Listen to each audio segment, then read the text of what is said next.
बिरसा मुंडा की भगवान बिरसा मुंडा की डॉक्टर बाबासाहेब आंबेडकरांचा डॉक्टर बाबासाहेब आंबेडकरांचा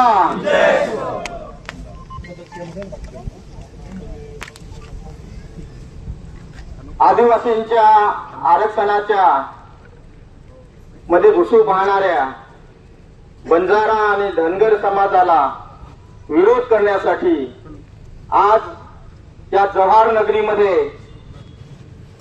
युवा आदिवासी आणि आदिवासी संघर्ष समितीने हा जो भव्य आणि दिव्य मोर्चाचं आयोजन केलं, या प्रसंगी मंचावर उपस्थित आपले लाडके माजी आमदार आदरणीय सुनील भाऊ भुसारा साहेब, पालघर जिल्हा परिषदेचे माजी अध्यक्ष आदरणीय प्रकाशजी निकम साहेब, त्याचप्रमाणे सचिनजी शिंगडा साहेब, विनायकजी राऊत साहेब, त्याचप्रमाणे कमलाजी करुजी धूम साहेब, प्रदीपजी वाघ साहेब, सुरेखाताई थेटले मॅडम, उपस्थित सर्व पक्षीय नेतागण, माझ्या समोर आणि पाठीमागे उभे असलेले सर्व तमाम आदिवासी बंधू भगिनींनो, आज खरंच तुम्हाला धन्यवाद देतो की नुसतं काही दिवसापूर्वी संदीप माळीच्या नेतृत्वाखाली या ठिकाणी चर्चा झाली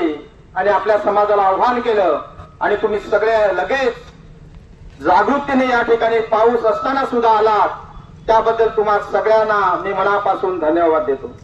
मित्रांनो, या राज्याचं या भागाचं प्रतिनिधित्व मी करतो। असे या महाराष्ट्रामध्ये 25 आदिवासी आमदार आहेत, 4 खासदार आहेत, यांची आमची बैठक झाली। आदिवासी विकास मंत्री आदरणीय अशोकजी उईके साहेब आणि आदरणीय झिरवाळ साहेब यांच्या नेतृत्वाखाली बैठक झाली। त्या ठिकाणी आम्ही ठणकून सांगितलं, काही झालं तरी चालेल, कारण आपण बंजारा आणि धनगराला आपल्यामध्ये घुसू द्यायचं नाही। जेवढं काय तेवढं तीव्र विरोध करून ही त्यांची चाल ही आपण उधळून लावायची, अशा प्रकारचे या ठिकाणी आम्ही ठरवलेले आहे। फक्त तुमची साथ हवी आहे। माननीय भुसारा साहेबांनी सांगितलं, प्रकाशजी निकम साहेबांनी सांगितलं, आपण कुठल्याही परिस्थितीमध्ये मागे हटायचं नाही। आपल्यात शक्ती आहे, ताकद आहे। हे काय म्हणतात, 10 दिवस आपण महिना जर त्या ठिकाणी उपाशी राहिलो तरी आदिवासी माणसाला काहीच होत नाही।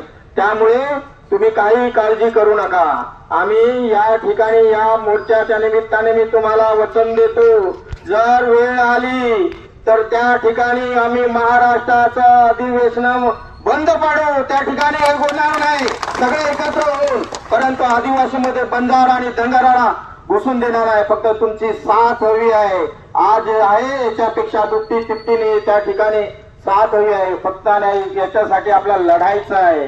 आपल्याला मागे पण हटायचं नाही। काही लोक आली आणि काही लोक परत गेली, असं नाही करायचं।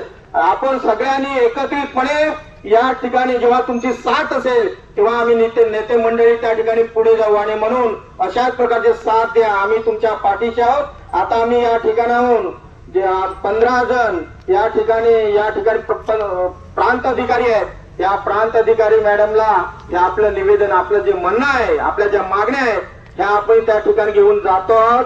तोपर्यंत तुम्ही इथे थांबा, ते आपलं आम्ही त्यांना विनंती करणार आहोत। आणि मला याचा विश्वास आहे की या ठिकाणी या राज्याचे मुख्यमंत्री आदरणीय देवेंद्र फडणवीस साहेब, उपमुख्यमंत्री आदरणीय एकनाथराव शिंदे साहेब, आदरणीय अजितदादा, हे सगळेच या ठिकाणी आरक्षणाला आपल्यामध्ये घुसू देणार नाही असा विश्वास या ठिकाणी बाळगतो। कारण आम्ही त्यांची चर्चा केली, परंतु आपण सगळ्यांनी एक राहिलं पाहिजे, दगाफटा नाही झाला पाहिजे आणि त्यासाठी आम्हाला साथ हवी। एवढंच बोलून या ठिकाणी थांबतो। जय हिंद, जय महाराष्ट्र।